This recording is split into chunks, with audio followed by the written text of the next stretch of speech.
Assalamu alaikum, this is Zara Shifi and you're watching Sprite Commentary Box T20 World Cup Special 2024. USA progress to Super 8 after a washout versus Ireland, and Pakistan hopes to remain alive in this tournament were also shattered. Pakistan is officially eliminated from this T20 World Cup 2024, and who is the main culprit behind back-to-back defeats of Pakistan cricket team and what is going to happen next? We'll discuss all these things in today's show, and to start a discussion, we also do have a panel in our studios today. I am joined by cricket analyst, किसी तारुफ के मोहताज नहीं है, बात कर रही हूँ असगर अजीम की. Asgar, welcome to the show, hope you are doing great. Asgar, क्या कहिएगा, बारिश तो पाकिस्तानियों की उम्मीदें भी अपने साथ बहा ले गई है. कुदरत का निज़ाम है. कुदरत का निज़ाम इस बार इन्हें बचा तो नहीं सका, लेकिन एक इंतकाम ज़रूर हुआ और कुदरत ने ये बताया कि अल्लाह सबके लिए है. उस वर्ल्ड कप में 20 टीमें पार्टिसिपेट कर रही हैं और उन 20 टीमों का खुदा एक है. तो वो जो मेहनत करता है, वो जो अपनी कारकर्दगी का मुजाहरा करता है, वो जो वक्त का फ़ायदा उठाता है, जो सिचुएशन से लड़ना जानते हैं, अल्लाह उसका साथ देता है. ये बात साबित हो गई. ठीक है, और अब मैं देख रही हूँ कि सोशल मीडिया पर ना असकर एक डिबेट चली हुई है. वो डिबेट ये है कि बाबर को कप्तानी से हटा देना चाहिए. आप मुत्तफिक हैं इस सोशल मीडिया मुहिम से? नहीं, अब मुहिम की क्या ज़रूरत है. बाबर खुद फैसला कर ले. बाबर खुद अगर स्टेप डाउन होते हैं तो ये ज़्यादा अच्छा और बाइज्जत तरीका होगा. बाबर एज ए बिटर खेलना चाहते हैं तो खेलें, जितने रिकॉर्ड ब्रेक करना चाहते हैं करें, अपनी ज़ात के लिए खेलना चाहते हैं अपनी ज़ात के लिए खेलें, लेकिन पाकिस्तान टीम की क़यादत तो उन्हें खुद छोड़ देना चाहिए. ठीक है, और आप क्या समझते हैं कि अभी 3 मंथ्स पहले बाबर को री कैप्टन बनाया गया, इससे पहले शाहीन थे, उन्हें एक सीरीज़ में नाकामी के बाद हटा दिया गया, लेकिन बार बार क्या कैप्टन बदलना, is it the right approach? आप ही समझते हैं कि एक ही कैप्टन को थोड़ा लॉन्ग टर्म रखना चाहिए? बार बार चेयरमैन क्रिकेट बोर्ड बदलना क्या क्रिकेट के हक में, क्या क्रिकेट के मफाद में? हमने शॉर्ट टाइम में 3 या 4 अपने चेयरमैन बदले और हर चेयरमैन ने आने वाले अपने अपने अंदाज से क्रिकेट को चलाना की कोशिश की, अपने अपने पसंद के बंदों को टीम में लाए, कप्तानी भी दी, रिटायरमेंट भी वापस करवाए, और जिसके नताइज हमारे सामने हैं. दर हकीकत जब किसी स्ट्रक्चर को आप मुस्तकिम नहीं करेंगे, उसको लॉन्ग टाइम नहीं देंगे, उसका ये एंड तो होना ही है. यहाँ पसंद नापसंद और ग्रुपिंग तो होनी है. जितने शॉर्ट पीरियड में हमने अपने चेयरमैन चेंज किए, तो ये सोचने का मकाम तो खुद वज़ीर आज़म के लिए है, जो कि पैटर्न इन चीफ है. उनका ये सोचना चाहिए कि कोई ऐसा कानून बना के जाएं, कुछ ऐसा करके जाएं कि हुकूमत के आने जाने से पीसीबी की चेयरमैनशिप पे, उसकी मैनेजमेंट पे कोई फ़र्क ना पड़े. वो अपनी जगह काम करते रहे, अपना टाइम पीरियड मुकम्मल करे. ठीक है, आपका पॉइंट आ गया है. और senior sports anchor Ali Salman ने भी हमें ज्वाइन कर लिया है. अली भाई, कैसे हैं आप? Welcome to the show. और ये फरमाइएगा कि अब पाकिस्तान टीम की नाकिस परफॉर्मेंस के बाद और अब बोर्ड भी हरकत में आ गया है और प्लेयर्स के जो सेंट्रल कॉन्ट्रैक्ट्स हैं उन्हें रिव्यू करने का फैसला किया गया है. कितना खुशाइंदा है ये फैसला पाकिस्तान क्रिकेट के लिए सर? देखें, अब पछतावे क्या हुआ था जब चिड़िया चुग गई खेत है, क्योंकि अगर सेंट्रल कॉन्ट्रैक्ट के पैसे कम करने से परफॉर्मेंस अच्छी होती या बढ़ाने से परफॉर्मेंस अच्छी होती तो फिर तो कुछ इसका कोई फायदा होता.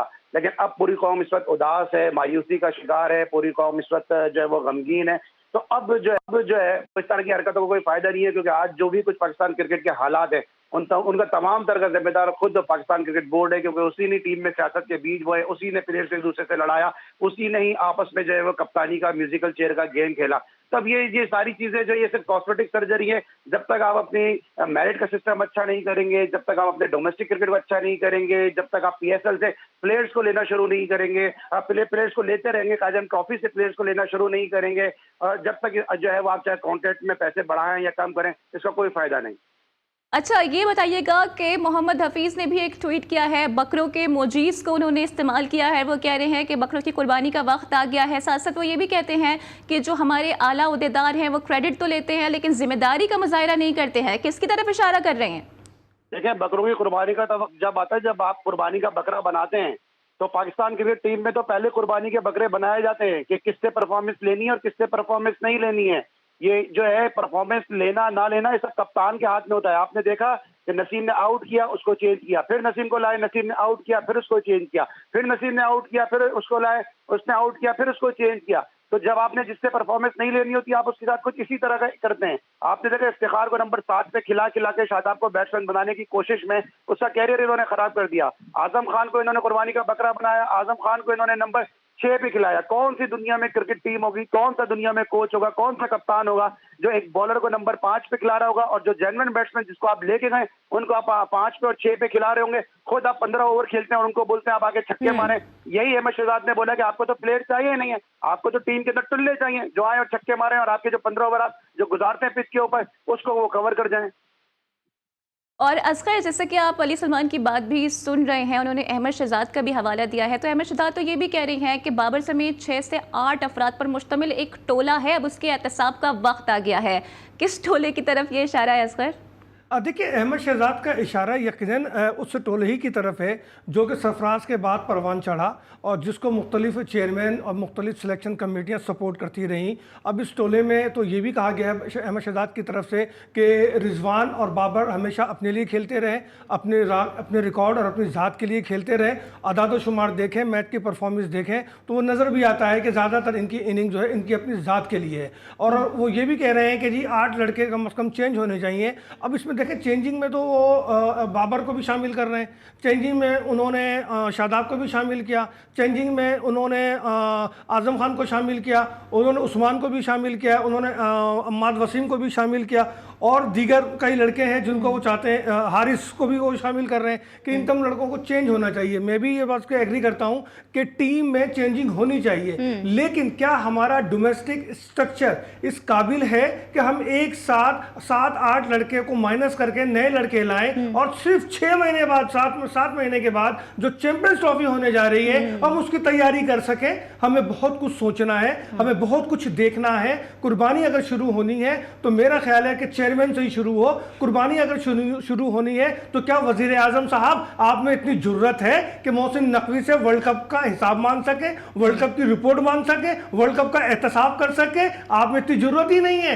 क्योंकि मोहसिन नकवी तो आपसे भी ज्यादा ताकतवर है। आप उससे कैसे पूछ सकते हैं? मोहसिन नकवी को खुद जवाब देना चाहिए। मीडिया में आए, बैठे, बात करें और कराची की मीडिया से बात करके जवाब दें। हमें हम पूछेंगे आपसे कि आपने क्या किया, हम पूछेंगे आपसे कि आपने क्यों जो है रिटायर्ड प्लेयर्स को टीम में शामिल किया, हम आपसे पूछेंगे क्यों किसी का मुस्तकबिल आपने तबाह किया। उस्मान खान जो है अच्छा खासा वो यूई से खेल जाता, उसके पीछे पड़कर उसके डोमेस्टिक की 2-3 इनिंग को लेकर आ गए कि जी उस्मान के पास वो तजर्बा उन विकेटों पे खेलने का कुछ भी नहीं था जिसकी हमें वर्ल्ड कप में जरूरत थी। हमने उसका कैरियर भी तबाह बर्बाद कर दिया। तो भाई अगर एहतसाब का अमल शुरू होना है, कुर्बानी शुरू होनी है तो बोर्ड से शुरू हो। और मोहसिन नकवी साहब बताएं, आपके अनोखे लाडलों की मुश्तमिल सिलेक्शन कमेटी ने क्या किया? आपके गैर एलानिया chairman selection committee Wahab Riaz ने क्या किया? जो शख्स अपनी जिंदगी में एक कामयाब ऑलराउंडर ना बन सका, वो पाकिस्तान क्रिकेट बोर्ड में एक ऑलराउंडर ऑफिसर के तौर पे काम कर रहा है। हर जगह जहां जाता है वो एडजस्ट हो जाता है, जहां चाहता है जिधर चाहता है जिसको मशवरा दे देता है। ओ भाई, वो मोहम्मद यूसुफ जो माजी में साजिशों में मसरूफ रहे, आप उन्हें सिलेक्शन कमेटी में ले आए, वो तो अपनी कुर्सी बचाने के लिए किसी को कुछ नहीं बोलेंगे। दीगर सिलेक्शन कमेटी के मेंबरान को आप देख रहे हैं, वो अब क्या कर रहे हैं। तो ये जो 7 रुकनी टोला था, इस टोले का एहतसाब मोहसिन नकवी साहब आपने इसका जवाब देना है, इनका एहतसाब होना है। टीम में तो तब्दीलियां होनी है, लेकिन तो तब्दीलियों को देखते हुए डोमेस्टिक स्ट्रक्चर को जरूर अपने सामने रखें। जरूरत है। अली सलमान, क्या आप इससे मुत्तफिक हैं कि टीम में चेंजेस होने चाहिए और आप नहीं समझते कि अब हमें चाहिए कि हम नेपाल से ही कुछ सीख लें जिस तरह उन्होंने टफ टाइम दिया है साउथ अफ्रीका को? देखिए, सबसे पहले तो जरा मैं अहमद शहजाद की बात कर लेता हूँ। ये अहमद शहजाद जो आज बात कर रहे हैं ना कि लोग पर्सनल के उसके लिए खेलते हैं और पर्सनल गोल के लिए खेलते हैं, यही अहमद शहजाद थे कि जब ये 94 पे बैटिंग कर रहे थे कोयटा ग्लैडिएटर के लिए, अपनी सेंचुरी के चक्कर में इन्होंने ना सिर्फ ये सेंचुरी कर पाए बल्कि वो कोयटा ग्लैडिएटर को उन्होंने वो मैच भी हरवा दिया, जिसका खमियाजा इनको ये भुगतना पड़ रहा है। जो पिछली PSL है उसके अंदर इनको कोयटा ग्लैडिएटर ने शामिल ही नहीं किया। तो ये तो अहमद शहजाद इंडिविजुअल गेम पहले भी खेलते रहे, आज वो दूसरों को क्रिटिसाइज कर रहे हैं। जहां तक तब्दीलियों की बात है तो बिल्कुल तब्दीलियां टीम में होनी चाहिए। कल असगर भाई एक बात कर रहे थे, इनको मैंने सुना, असगर भाई ने कहा कि इस टीम के मसाइल का हल ये है कि इसको सरफराज अहमद को इसको कप्तानी दे दी जाए। T20 में मैं बिल्कुल भी हक में नहीं हूं, although I am big supporter of Sarfaraz Ahmed, लेकिन वनडे क्रिकेट में और टेस्ट में आपको सरफराज को फौरी तौर पे कप्तानी दे देनी चाहिए और T20 के लिए आपको बिल्कुल नया कप्तान ढूंढना चाहिए, फ्रेश लेग आपको ढूंढनी चाहिए और उसके लिए आपके पास बड़े अच्छे ऑप्शन हो सकते हैं। सऊद शकील पाकिस्तान अंडर 19 को लीड कर आए। अब आपने सबने देख लिया, हम सब ने देख लिया कि T20 अब सिर्फ छक्कों का खेल नहीं है, वहां पे सऊद शकील जैसे सिंगल डबल वाले प्लेयर भी जो है वो काम आ सकते हैं। सलमान आगा आपके पास एक बेहतरीन चॉइस है। अली, मैं ये कहूंगा, देखें मैंने जो बात की उस पैराहे में की कि इस वक्त पाकिस्तान क्रिकेट बोर्ड के पूरे अरीना में कोई ऐसा प्लेयर नहीं जो टीम को मुत्तहिद रख सके, टीम को विनिंग स्ट्रेंथ पे लेके जा सके, और वो जो दो टीमें जिसने 2026 में वर्ल्ड कप खेलना है बेस्ट रैंकिंग की बुनियाद पर, उस रैंकिंग पे लेके जा सके पूरे अरीना को। अगर आप देखें तो ऐसा कोई लड़का हमारे पास मौजूद नहीं है मां सिवाय सरफराज के। मैंने उस एंगल पे बात की कि अगर सरफराज को आप क़यादत देते हैं तो वो उसमें ये सलाहियत है कि वो वहां तक लेके जा सकते हैं। जवाब लेंगे, लेकिन अभी वक्त हो गया है ब्रेक का। उन्होंने ऐसा किया भी वर्ल्ड कप के लिए 2017 में, टीम को उन्होंने जो है उस वक्त 9वें रैंकिंग पे थी तो वो उसको 8वें और 8+ में ले। तो मैंने उस पैराए में बात की है कि सरफराज के अलावा अब कोई लड़का हमें नजर नहीं आ रहा। तो असगर के इस सवाल का हम जवाब लेंगे अली सलमान से, but right after this break, so stay tuned with अस।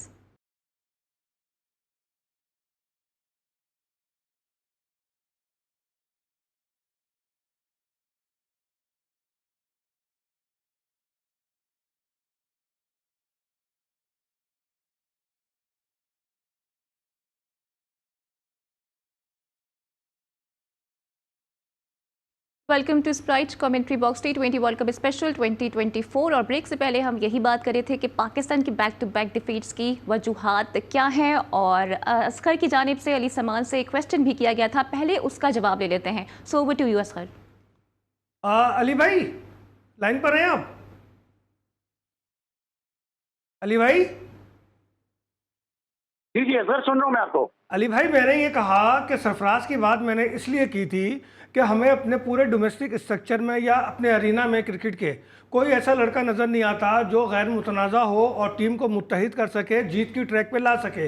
हमें ये सोचने का वक्त है कि हमें एक अच्छा कप्तान चाहिए या नहीं चाहिए। अब अगर बाद लोग ये कह रहे हैं शान मसूद को कप्तान बना दो, जिसकी टीम में जगह नहीं बनती उसको कप्तान बना दो। बाद लोग कह रहे हैं कि रिजवान को कप्तान बना दो, रिजवान खुद मुतनाज़ा है, उसकी कप्तानी में मस्जिद ग्रुपिंग बन जाएंगे। तो इस वक्त टीम को मुत्तहिद और एक जगह जमा करने के लिए, और फिर हमें 7 महीने के बाद चैंपियंस ट्रॉफी में भी जाना है, तो सरफराज से बेहतर चॉइस मुझे नजर नहीं आता। इसलिए मैंने कहा कि सरफराज को क़यादत दे दें। देखिए अगर मैं आपसे एग्री कर रहा हूं, मैंने तो पहले ही आपकी बात को सेकंड किया और मैंने ये कहा कि वनडे और टेस्ट में सरफराज को आप कप्तान बना दें। I am a big supporter of Sarfaraz Ahmed. लेकिन जहां तक बात यह है कि T20 में हमारे पास टाइम है, और T20 के लिए इस वक्त मैं समझता हूं कि अभी हम सब ने देख लिया कि जो T20 क्रिकेट है वो महज चौकों और छक्कों की क्रिकेट नहीं है। तो आपके पास एक बिल्कुल आइडियल चॉइस है सऊद शकील की सूरत में कि आप सऊद शकील को कप्तान बनाएं और उनके साथ आप सलमान आगा को लगाएं बतौर नायब कप्तान, क्योंकि सऊद शकील पाकिस्तान अंडर 19 को लीड कर चुके हैं, तो सऊद शकील PTV को लीड कर चुके हैं, उनके पास कप्तानी का एक्सपीरियंस है। 2026 तक जाते जाते जब आप बाबर आजम को 4-5 साल दे सकते हैं तो 2026 तक जाते जाते टीम जो है वो जेल भी हो सकती है, टीम यंग और फ्रेश लेग पे भी आ सकती है, और सऊद शकील भी जो है वो टीम को सरफराज अहमद की तरह जो है वो टीम को अपने पांव पे खड़ा कर सकते हैं। तो वनडे और टेस्ट के लिए सरफराज बिल्कुल आइडियल चॉइस है। लेकिन T20 में हमारे पास वक्त है कि हम यंग लड़कों को ग्रूम करें, और इन सब की जिनके आपने नाम लिए जो भी कप्तानी की दौड़ में शामिल है, इन सबको टीम से बाहर कर दें, क्योंकि जब तक आप कैंसर को जड़ से नहीं आप उखाड़ेंगे, जब तक कैंसर जो है वो अपनी शाखें फैलाता रहेगा। इन सबको टीम से निकालें, नए लड़कों की टीम बनाए। अब वसीम अकरम ने भी कहा कि टीम अभी भी हार रही है, टीम बाद में भी हारेगी, कम से कम हमें ये तो होगा ना कि ये लड़के सीख रहे हैं। ये तो बाबर आजम का रटा रटाया जुमला है कि हम 10 से 15 रन शॉर्ट रहे, हमारी पार्टनरशिप नहीं लग सकी, हम डेथ ओवर में बॉलिंग नहीं कर सके। तो इन चीजों से कम हमारी जान छूट जाएगी। अली, माजी में भी पाकिस्तान टीम बाहर होती रही है, T20 में भी, पहले मरहले में भी। क्या इस तरह कभी पूरी टीम चेंज हुई है? देखिए माजी से और इसमें बहुत फर्क है असगर।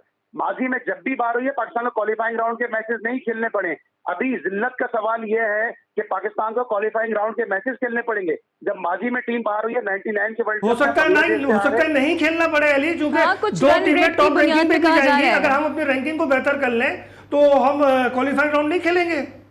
नहीं वो सही है, लेकिन अभी सरेदस्त की जो करने की बात नहीं है ना, अगर मगर की बात नहीं कर रहा मैं। अभी जो सरेदस्त सूरत हाल है वो ये है कि सर पूरी दुनिया में आपका मजाक उड़ाया जा रहा है कि पाकिस्तान को क्वालिफाइंग राउंड के मैचेस खेलने पड़ेंगे। वो आगे जाके क्या होता है, पाकिस्तान क्रिकेट बेहतर होती है, किन खतूत पर इस्तेवार होती है, वो आगे जाके पता चलेगा। लेकिन अभी जो सूरत हाल है वो ये है कि सर एक मुकम्मल ऑपरेशन क्लीनअप की, मुकम्मल इनकलाब की जरूरत है ताकि पाकिस्तान की जो है वो क्रिकेट जो है वो बेहतर हो जाए। अली भाई, ये तो फिर देखेंगे ना कि ऑपरेशन क्लीनअप होता है कि नहीं होता है, लेकिन इस टीम को लेकर बहुत सारी कंट्रोवर्सीज जरूर है। शाहिद आफरीदी का एक स्टेटमेंट आ गया है, बड़ा ब्लैटेंट स्टेटमेंट है। वो कह रही हैं कि बाबर अगर शाहीन की कैप्टेंसी में खेलते तो उनकी नजर में और दुनिया की नजर में बाबर की इज्जत बढ़ जाती।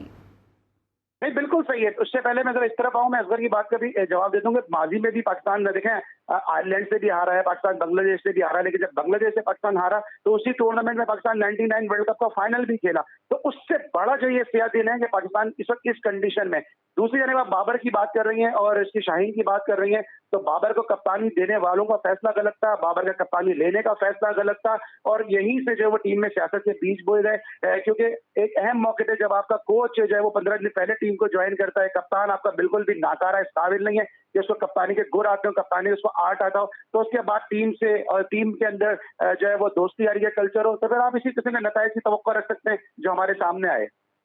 लेकिन अली भाई, बाबर को तो 2025 चैंपियन ट्रॉफी तक कप्तान मुकर्रर किया गया था और रिसेंटली हम देख रहे हैं कि पीसीबी चेयरमैन मोहसिन नकवी साहब उन्हें बैक करते हुए नजर आ रहे हैं। तो क्या इस तनाजुर में आप देखते हैं कि कैप्टेंसी उनसे ली जाएगी? देखिए, मेरे तो बचपन से मैं सुनता रहा हूँ, आज मेरे बाल सफेद हो गए कि मुल्क को, कौम को तबाह करने वालों को कानूनी को आनी हाथों से निपटा जाएगा। आज तक तो मुझे वो आनी हाथ नजर नहीं आए। जिस तरह वो आनी हाथ मुझे नजर नहीं आए, इसी तरह से मुझे बाबर आजम की कैप्टनसी भी नजर नहीं आ रही है। ये सिर्फ मोराल बढ़ाने वाली चीज थी, क्योंकि पहले सर्जरी का एक स्टेटमेंट आ गया था, लोगों ने कहना शुरू कर दिया था यार अभी तो टूर्नामेंट ही खत्म नहीं हुआ, अभी सब सर्जरी की बातें कर रहे हैं, तो उस पर वो लीपा पोती थी और सिर्फ जो प्लास्टर करने की कोशिश की गई थी पाकिस्तान क्रिकेट बोर्ड की जानिब से इस किस्म का स्टेटमेंट देकर। ठीक है, साथ ही रहिएगा। असगर, आप कैसे देख रहे हैं शाहिद आफरीदी के इस स्टेटमेंट को? देखिए, शाहिद का जो स्टेटमेंट है वो ये बात पहले भी कर चुके हैं, और जब शाहीन से क़यादत ली जा रही थी तो तब भी शाहिद ने कहा था कि ये गलत अमल है, इसका फ़ायदा टीम को नहीं होगा, और हम सब ने देखा। और मैं समझता हूँ कि क्रिकेट से मोहब्बत करने वाले अक्सरियत ने ये बात की कि ये अमल गलत है, किसी से भी एक सीरीज़ हारने पे या 2-3 महीने कप्तान बनाने पे उससे कप्तानी नहीं लेनी चाहिए, ये ख़ुद एक फसाद की बुनियाद होती है। तो मेरा ख्याल है कि बोर्ड का वो इक़दाम बिल्कुल गलत था। मैं अली सलमान से एग्री करता हूँ, शाहिद से भी एग्री करता हूँ। और आपको याद होगा जब शाहिद कप्तान थे तो उन्होंने एक बात और कही थी कि पाकिस्तान में टैलेंट नाम जब कोई चीज़ नहीं बची, जिसको बहुत लोगों ने जो है क्रिटिसाइज किया, उन पर तनकीद की गई, जिसके बाद शाहिद ने जो है अपने अल्फाज चेंज किए कि नहीं मेरा ये मतलब नहीं था, मेरा वो मतलब नहीं था। लेकिन शाहिद जल्दी में कह गए थे, लेकिन सही कह गए थे कि जब किसी भी मुल्क में उसके डोमेस्टिक स्ट्रक्चर पे सियासत होती रहे और नेशनल टीम सिफारिशों पे बनती रहे तो फिर वहां पे टैलेंट नहीं रहता, वहां पे एक ही कल्चर आ जाता है, वो है सिफारिश, पर्ची, दोस्ती यारी। और यही सब कुछ हमारी टीम को, हमारे स्ट्रक्चर को ले डूबी। आज हम जिस मकाम पे, जिस जिल्लत और जिस रुसवाई के साथ हम मौजूद हैं, हमारी टीम वापसी में वर्ल्ड कप ट्रॉफी नहीं ला रही, अपने साथ रुसवाई का एक पूरा पोटला लेके आ रही है, एक ऐसी टोकरी लेकर आ रही है कि उस रुसवाई की टोकरी का सामना करना अब हम सब के लिए एक इम्तिहान बन गया है। और इस इम्तिहान से क्लियर होने के लिए पहले स्टेप में बाबर आजम आज खुद स्टेप डाउन हो जाए। तो अली सलमान, क्या लगता है कि इतना बड़ा फैसला बाबर की जानिब से खुद से किया जाएगा? और शाहिद खान अफरीदी कह रहे थे कि वर्ल्ड कप के बाद वो एक धमाका करने जा रहे हैं, कुछ ऐसा ब्लैटेंट स्टेटमेंट देंगे, क्या वो इसी स्टेटमेंट की बात कर रहे थे जो उन्होंने जारी कर दिया है आज? देखें, इज्जत जो है ना वो करवाई नहीं जाती, इज्जत जो है वो बनाई जाती है। और बाबर आजम ने इज्जत करवाने की कोशिश की, बाबर आजम ने इज्जत बनाने की कोशिश नहीं की। वो इसलिए कि अगर जिस तरह अभी अफजर भी बात कर रहे हैं, शाहिद आफरीदी ने भी बात की, अगर उस वक्त बाबर मना करते थे, जिस तरह यूनुस खान ने मना किया था साउथ अफ्रीका की सीरीज पे जाने से पहले कि आप मिसबा को हटा रहे हैं और मुझे कप्तानी की ऑफर कर रहे हैं तो मैं कप्तान नहीं बनूंगा, जिस तरह यूनुस खान ने मना किया कि चेयरमैन ने मुझे बाहर बिठा के रखा अपने ऑफिस के बाहर, मैं पाकिस्तान का कप्तान हूं, मैं पाकिस्तानी कप्तानी नहीं करूंगा, जिस तरह यूनुस खान ने मना किया IPL के अंदर कि आप राजस्थान से मुझे बाहर बिठा रहे हैं, मैं पाकिस्तान का कप्तान हूं, मैं IPL नहीं खेलूंगा। तो इस तरह इज्जत जो है वो बनाई जाती है। और आज भी हम सब जो है वो यूनुस खान की इज्जत इसीलिए करते हैं कि उन्होंने इज्जत गेन की है। बाबर आजम भी अगर इसके जिम्मा कोई फैसला कर लेते हैं कि इससे मुल्क को नुकसान होगा, शाहीन को हटाने से सियासत होगी, क्योंकि बाबर सारी दरूने खाना जो कहानियां हैं वो जानते हैं, कि पीसीबी के ऐवानों में क्या साजिशें होती हैं, क्या सियासत होती है। लेकिन बाबर आजम ने अपनी जाती अना की खातिर कि वर्ल्ड कप में एक नाम आ जाएगा, जिस वर्ल्ड कप में कप्तान बाबर आजम का नाम का भी होता था, इस वजह से उन्होंने इस कप्तानी को एक्सेप्ट किया। और इस वक्त मुल्क जिस वजह से जिस डिप्रेशन का शिकार है, इसके तमाम तर जिम्मेदार बाबर आजम है, उनके वालिद हैं, वहाब रियाज हैं, अजहर महमूद। ये वो किरदार है पाकिस्तान क्रिकेट के क्या जो हमेशा जो है वो तारीख में जो है वो नामों से लिखे जाएंगे। इसी में ये भी ऐड कर लें कि जावेद मिर्जाद की इज्जत भी इसलिए की जाती है कि टीम को मुत्तहिद रखने के लिए वो इमरान खान के हक में खुद जो है विड्रॉ हुए। और ये बात आपकी बिल्कुल सही है कि देखिए, बात ये है कि किसी की जगह लेने की मत सोचो। हमेशा जिंदगी में अपनी जगह बनाने की कोशिश करें। जो लोग अपनी जगह बनाने की कोशिश करते हैं वही कामयाब होते हैं, वही सर चढ़कर बोलते हैं, उन्हीं का नाम जिंदा रहता है। बाबर की सबसे बड़ी गलती यह है कि डे वन से लेकर आज तक वो दूसरों की जगह लेने की कोशिश करते रहे। पहले उन्होंने सरफराज की जगह लेने के लिए प्लानिंग की और फिर उन्होंने शाहीन शाह अफरीदी की जगह लेने की कोशिश की। यही वो कोशिश है जो बाबर की असल सलाहियतों को जिसने जंग लगा, जिसकी वजह से बाबर बैटिंग नहीं कर सके और वो डबल माइंडेड हुए और बाबर जो है अब एक लाइबिलिटी बन गए पाकिस्तान टीम के लिए। देखिए असगर, इस वक्त पाकिस्तान की क्रिकेट रेसलिंग का वो एरिना बनी हुई है कि जहां पे तमाम कमजोर पहलवान मिलके एक एक करके सारे मिलके चाहे वो ताकतवर पहलवान को रिंग से बाहर फेंकते हैं और जब कमजोर बाकी रह जाते हैं तो फिर वो एक दूसरे के ऊपर जो है वो पल पल कर आते हैं और एक दूसरे के ऊपर चढ़ चढ़ कर आते हैं। तो इस वक्त पाकिस्तान क्रिकेट को अगर खुलासा करूं और उसको अगर उसकी शॉर्ट स्टोरी है वो सिर्फ यही है। और अली सलमान, मेरा आपसे एक सवाल ये भी है कि क्या लगता है कि आयरलैंड के खिलाफ आपको अब्बास आफरीदी और अबरार खेलते हुए नजर आ रही हैं या फिर बाबर यहाँ पर भी अपनी ही चलाएंगे? मेरा नहीं ख्याल के खेलते हुए नजर आ रहे हैं, क्योंकि पाकिस्तान को मैं शुरू टूर्नामेंट से बात कह रहा हूँ, बार बार कह रहा हूँ, और तो ये मेरा शायद स्लोगन बन गया है कि पाकिस्तान क्रिकेट को जो है असल खतरा बाबर की कप्तानी से है। वो इस दफा भी मेरा नहीं ख्याल के खिलाएंगे, क्योंकि अगर अबरार ने परफॉर्म कर दिया, अगर अब्बास आफरीदी ने परफॉर्म कर दिया, अगर किसी ऐसे प्लेयर ने परफॉर्म कर दिया जो बेंच पे बैठा है, जो उसको नीचे के नंबर पे खिला रहे हैं, तो फिर बाबर आजम कहाँ अपना मुंह लेके जाएंगे। और हम तो सवाल करेगी ना कि हम तो पहले से कह रहे थे कि भाई 5 पे शादाब को नहीं खिलाओ, हम तो पहले से कह रहे थे कि शादाब बॉलिंग नहीं कर सकते, अबरार से बॉलिंग करवाओ, तो उस वक्त आपने उनको मौका नहीं दिया। अब आखिरी मैच में खिला के आपने उनको खिला दिया, उन्होंने परफॉर्म कर दिया। तो मुझे नहीं लगता कि बाबर आजम अपनी बच्ची कुछ इज्जत, अपनी बच्ची कुछ साथवी ये डिसीजन लेके जो गंवा देंगे। अच्छा अली सलमान, मुझे बस क्विकली ये बता दें कि कामरान अकमल कह रहे हैं कि विराट कोहली से ज्यादा अच्छा स्ट्राइक रेट उमर अकमल का है। बिल्कुल वो कह सकते हैं, क्योंकि उन्होंने खेलते ही सिर्फ उमर अकमल को देखा होगा, मैं तो विराट कोहली को खेलते देखा है। ठीक है अली सलमान, बहुत शुक्रिया आपके वक्त के लिए, थैंक यू वेरी मच। और जाहिर है पाकिस्तान टीम की परफॉर्मेंस बहुत पैथेटिक रही है, लेकिन ये भी एक फैक्ट है कि सारा का सारा मलबा सिर्फ और सिर्फ कप्तान पर डाला जा सकता है। इसका जवाब मैं असगर से लूंगी, but right after this break, so stay tuned with अस।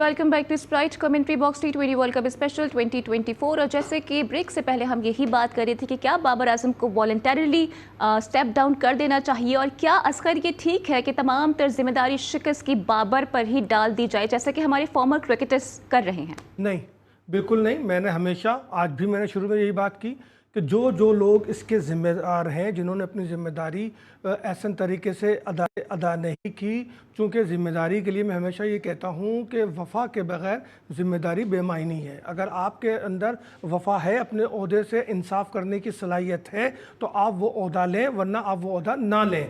अब बाबर पे ख़ुद तो उसने नहीं कहा मुझे कप्तान बनाओ, ठीक है, उसने कप्तानी ली, उसने अपनी चलाई, अपने शराइत भी रखे, लेकिन उसने खुद आके नहीं कहा था मोहसिन नकवी साहब से या सिलेक्शन कमेटी से कि मुझे कप्तान बनाओ। ये सारा खेल सिलेक्शन कमेटी का और गैर एलानिया चीफ सेलेक्टर वहाब रियाज साहब का है, जिनको शायद कुछ लोग अब डॉक्टर वहाब रियाज भी कह रहे हैं, क्योंकि कहा जा रहा है कि टीम की जो सर्जरी है शायद वो भी वहाब रियाज के ज़रिए हो। तो ये इसमें वहाब रियाज, सिलेक्शन कमेटी और मोहसिन नकवी साहब, आप खुद इसके ज़िम्मेदार हैं। इसलिए मैं कह रहा हूँ कि अगर कुर्बानी होनी है तो मोहसिन नकवी साहब ये आपसे शुरू हो। पहले आप अपने लिए सज़ा तजवीज़ करें, फिर अपनी सिलेक्शन कमेटी के लिए करें, और फिर बाबर के लिए सज़ा तजवीज़ करें। और इन सब चीज़ों से बचने के लिए अगर बाबर खुद स्टेप डाउन हो जाते हैं तो इससे उनकी इज्जत में इजाफा होगा। ठीक है। और आपको याद होगा कि डैलस में जब पाकिस्तानी टीम एक चैरिटी फंक्शन में गई थी जहां पर उनके प्राइस टैग लगाए गए थे, उससे मुतालिक भी कुछ खबरें सर्कुलेट कर रही हैं सोशल मीडिया पर, और कहा जा रहा है कि असगर महमूद साहब से जब ये पूछा गया कि टीम जो है वो इतनी रात तक बाहर क्यों है, तो उन्होंने कहा कि ऑफ डेज में जी इतनी गुंजाइश होती है। तो आप नहीं समझते कि डिसिप्लिन की तो हमने खुद ही ऐसी की तैसी फेर दी? देखिए, अजहर महमूद तो खुद पर्ची पे आए ना टीम के साथ, वो कौन से मेरिट पे और सिलेक्शन उस पे आए थे, अपनी काबिलियत पे। उनके लिए भी तो लॉबिंग की गई थी ना, चूँकि खिलाड़ी उनके घर में जाके रहाइश अख्तियार करते हैं, उनके साथ रहते हैं, वो उनके साथ घूमते फिरते हैं। अजहर महमूद की अपनी एक कंपनी है, उस कंपनी के अगेंस्ट एक और जो है कंपनी उसमें है। अजहर महमूद के खुद अपने करीबी लोग जो हैं वो खिलाड़ियों से कॉन्ट्रैक्ट करते फिर रहे हैं। तो अजहर महमूद कौन से जो है वो दूध के छले या मेरिट पर आए हैं? देखिए, हमने वो वक्त देखा है जब पाकिस्तान टीम जब किसी टूर पे होती थी तो सिर्फ और सिर्फ उसका ताल्लुक क्रिकेट से होता था, बाकी चीज़ों के लिए उसके ऊपर कर्फ्यू लगाया दिया जाता था। लेकिन अब ऐसा लगता है कि ये जो आउट द फील्ड जो एक्टिविटीज़ है, उस एक्टिविटीज़ में बहुत सारे अवामिल शामिल हो गए। आपको याद होगा कि मैंने इसी जगह बैठ कर ये बात भी कही थी कि जब पाकिस्तान टीम इससे पहले वर्ल्ड कप में गई हुई थी तो मीडिया मैनेजर एक क्लब में पाए गए थे और उनकी तस्वीरें वायरल हुई थी। तो जब वो तस्वीरें वायरल हुई तो उस वक्त भी एक बात सामने आई थी कि कहीं पाकिस्तान टीम ने कुछ जो है उल्टा सीधा तो नहीं कर लिया। फिर उन चीज़ों को छुपाया गया, मीडिया मैनेजर को जो है वो पाबंद किया गया, उनको जो है कुछ चीज़ें कुछ गाइडलाइनें दी गई। तो मेरा ख्याल है कि अजहर महमूद को भी अगर बोर्ड उसी वक्त गाइडलाइन दे देता कि भाई इस तरह से ये चीज़ें नहीं चलेंगी, प्लेयर कौम की अमानत होते हैं, प्लेयर अपने फैंस की अमानत होते हैं, उनके साथ तस्वीरें बनाना और उनके साथ घुल मिल जाना ये प्लेयर्स का और उनके फैंस का हक है। लेकिन उसको चार्ज करना, उस पर चार्ज ले लेना, ये इंतहाई गलत इकदाम था। तो अजहर महमूद को बजाय इस चीज़ को जो है मजम्मत करने के वो उल्टा सपोर्ट कर रहे थे कि जी ऐसा कुछ नहीं है और टीम को जो है आउटफील्ड जाना चाहिए और ऑफ डे कुछ भी। ऑफ डे इसलिए नहीं होता कि आप सैर तफरी करें, आप एक मिशन पे ना, एक मकसद पे, वो भी कौमी मकसद पे, नेशनल ड्यूटी पर हैं आप अगर कहीं जाते हैं खेलने के लिए तो वो नेशनल ड्यूटी है ना, आप टीम के प्लेयर हैं, आप कौम को रिप्रेजेंट कर रहे हैं, तो आप नेशनल ड्यूटी के दौरान अपने आप को रिलैक्स कैसे कर सकते हैं? आपको ऑफ डे तो आपकी प्रैक्टिस के लिए होता है, आपका ऑफ डे तो आपको जहनी तौर पे मुतमईन करने के लिए होता है, आप जहनी टेंशन से दूर करने के लिए होता है, आपको सुकून देने के लिए होता है। लेकिन आप अगर उसमें अदर एक्टिविटीज करते रहेंगे तो आपने सुकून कौन सा हासिल किया? तो प्रोफेशनलिज्म अपनाएं। आप लोगों को तो आर्मी ट्रेनिंग का भी कोई फर्क नहीं पड़ा इस पूरी टीम को, तो इसके लिए अब क्या कहूं मैं? ठीक है ना, लेकिन कप्तान के लिए तो अब हम इश्तिहार नहीं दे सकते क्योंकि कप्तान तो जाहिर है पाकिस्तान से ही होगा। असगर होगा, होना भी चाहिए और 100% होगा। ये कोई पीएसएल तो है नहीं कि बाहर से कप्तान लाके बना दो। ये हमारी अपनी टीम है, हमारी अपना बोर्ड है। गलतियां हुई हैं, उन गलतियों का अजाला किया जाए। प्राइम मिनिस्टर इस पर खुद नोटिस लें, लेकिन प्राइम मिनिस्टर तो आज तक हॉकी के लिए नोटिस नहीं ले सके। वो तो वहां भी गलत काम जो है गलत लोगों को सपोर्ट करते फिर रहे हैं। तो यहाँ मैं क्या उम्मीद रखूँ वज़ीर आज़म से या उनकी टीम से कि वो यहाँ कुछ अच्छा कर लेंगे? मोहसिन नकवी साहब को खुद ही कुछ करना होगा अपने लिए भी और इस टीम के लिए भी। और कप्तान वो तलाश करें या हमारी बात मान लें, अली सलमान की बात मान लें, लेकिन शान मसूद या रिजवान इस वक्त ये चॉइस नहीं हो सकते, इससे टीम को नुकसान होगा। अच्छा असगर, लेकिन हमारे जो फॉर्मर क्रिकेटर्स हैं ना, उनकी भी राय ये है, वो ये कह रही हैं कि अनफिट और जो उम्र रसीदा प्लेयर्स हैं बेसिकली उनसे छुटकारा हासिल कर लिया जाए। देखिए, उम्र रसीदा प्लेयर अगर उनकी परफॉर्मेंस है और उन्होंने इस वर्ल्ड कप में भी कुछ ना कुछ परफॉर्म किया है बाइज्जत तरीके से और वो फिट है, तो खुद ये फॉर्मर प्लेयर कहते हैं कि जब तक हम फिट है हमें खेलना चाहिए। क्या मिसबानी खेलते रहे 44 ईयर्स तक? खेलते रहे ना। तो जो वो कहते थे मैं फिट हूं तो वो खेल रहे थे। इमरान खान नहीं खेले ओवर एज तक, वो फिट थे, वो खेल रहे थे। तो जो अपनी फिटनेस को रख सकता है, परफॉर्मेंस दे सकता है, टीम पे बोझ नहीं बनता, उससे खेलने में कोई हर्ज नहीं है। लेकिन इस टीम से कम 5-6 लड़के तो फारिग होने वाले हैं और उनकी परफॉर्मेंस भी नजर आ रही है कि उनको फारिग किया जाए। और फॉर्मर क्रिकेटर्स हमारे जब बोर्ड का हिस्सा होते हैं तो बड़ी वाह करते हैं टीम की, लेकिन जब टीवी चैनल्स पे बैठे होते हैं तो फिर इन्हीं प्लेयर्स पे तनकीद करते हुए नजर आते हैं। क्या ये खुला तजाद नहीं है? नहीं, ये तो डॉलर का कमाल है, पैसों का कमाल है। जब बोर्ड में चले जाते हैं तो उनका एक वजीफा बन जाता है, उनको एक तनख्वाह मिल रही होती है। उस तनख्वाह के लिए, उस ओहदे के लिए, उस पज़राई के लिए उनके अल्फाज, उनके डायलॉग सब चेंज हो जाते हैं। इवन कि वो अपने माजी को भी भूल जाते हैं। जैसे रमीज़ राजा कमेंट्री कर रहे हैं वर्ल्ड कप में एक निजी चैनल के लिए, और उस कमेंट्री के लिए जब वो आमिर खान के खिलाफ, मोहम्मद आमिर के खिलाफ बहुत सारी बातें किया करते थे, उसको पसंद नहीं करते थे, तो उसी चैनल के लिए, उसी तनख्वाह के लिए, उसी मोहम्मद आमिर को वो मैन ऑफ द मैच भी दे रहे थे। तो ये तो सारा खेल पे हो गया है। वीडियो काफी वायरल हुई थी वैसे वाली। और सोशल मीडिया पर ना हम एक और चीज भी देख रहे हैं, और ये कहा जा रहा है कि अहमद शहजाद कह रहे हैं कप्तानी के लिए वो भी अवेलेबल हैं, और वो ये भी कह रहे हैं कि तमाम तर नजरें पीसीबी की तरफ हैं। देखिए अहमद शहजाद भाई, आप मुझे बताएंगे, मैं आपसे डायरेक्ट पूछ रहा हूं कि जब श्रीलंका की टीम आई थी लाहौर के कज़ाफी स्टेडियम में, 3 T20 मैच खेल रहे थे और वो तीनों मैच हमारे, तो उसमें आपकी परफॉर्मेंस क्या थी? और उससे पहले 1 साल तक आपकी परफॉर्मेंस क्या थी? कितने मैच खेले थे? क्यों आपका कमबैक हुआ था? क्यों आप टीम का हिस्सा बने थे? आप और उमर अकमल तो क्यों बने थे? जरा इस सवाल का जवाब देते, पूरी कौम समझ जाएगी कि आपकी नेचर क्या है और आप सोचते क्या है। सिफारिश थी? सिफारिश, उनको तो लाया गया था सरफराज के अगेंस्ट गेम प्लान बनाकर। उस तीनों T20 में सबसे हाई स्कोर सरफराज अहमद का था। And who brought him?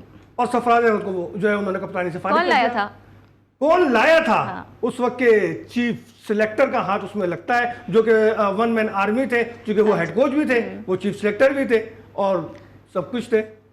वही तो नहीं है जो फिर बाबर के पीछे थे? वो बाबर के पीछे तो नहीं थे, लेकिन वो खैर मिसबा भाई थे हमारे, जिन्होंने एक प्रेस कॉन्फ्रेंस में अब्दुल कादिर के बेटे को पहचानने से उस्मान को इनकार किया, बोला को ये कौन है उस्मान, और अगली प्रेस कॉन्फ्रेंस में कहते हैं कि ये टीम में। अच्छा, आज इंपॉर्टेंट मैच होगा इंडिया कनाडा का। जाहिर है इंडिया क्वालिफाई कर चुका है, लेकिन कनाडा भी टफ टाइम दे रहा है, तो क्या लगता है आपको? अब देखिए, इंडिया लाजिमी बात है वो जीतने के लिए जाएगा और जीतना भी चाहिए उसे, चूंकि अपने मोराल को बुलंद रखने के लिए और किसी प्री प्रेशर में ना आने के लिए, नफसियाती तौर पर एकदम फ्री होने के लिए इंडिया को जीतना चाहिए और इंडिया ये मैच जीतेगा। और अस्कर, बिफोर साइन ऑफ मेरा आखिरी सवाल बस आपसे ये है कि आयरलैंड के खिलाफ पाकिस्तान के स्क्वाड को आप कैसे देख रहे हैं? क्या होगा स्क्वाड? देखिए, मैं तो समझता हूँ कि अली सलमान भाई के अपने ख्याल आते हैं, लेकिन मैं समझता हूँ कि जो लोग बेंच पे बैठे हुए हैं उन्हें एक मौका देकर कम से कम ये एजाज तो दे दें कि ये वर्ल्ड कप स्क्वाड में थे और प्लेइंग 11 में भी थे, इन्होंने वर्ल्ड कप का मैच खेला है। ये एजाज तो उन लड़कों को जो बेंच पे बैठे हुए उन्हें मिलना चाहिए। बिल्कुल, कि कम से कम वो इस टीम का तो हिस्सा थे। अब ये वैसे भी रस्मी कार्रवाई मैच रह गया है, टीम ने वापस आ जाना है और ईद कुर्बानी के बाद शायद फिर उनकी भी कुर्बानी का वक्त करीब आ जाएगा। इसके साथ ही मुझे दीजिए इजाजत। मेरे साथ पैनलिस्ट मौजूद थे असर अजीम, आपका बहुत शुक्रिया। कल होती है आपसे फिर मुलाकात, same time same place. Till then take care, अल्लाह हाफिज।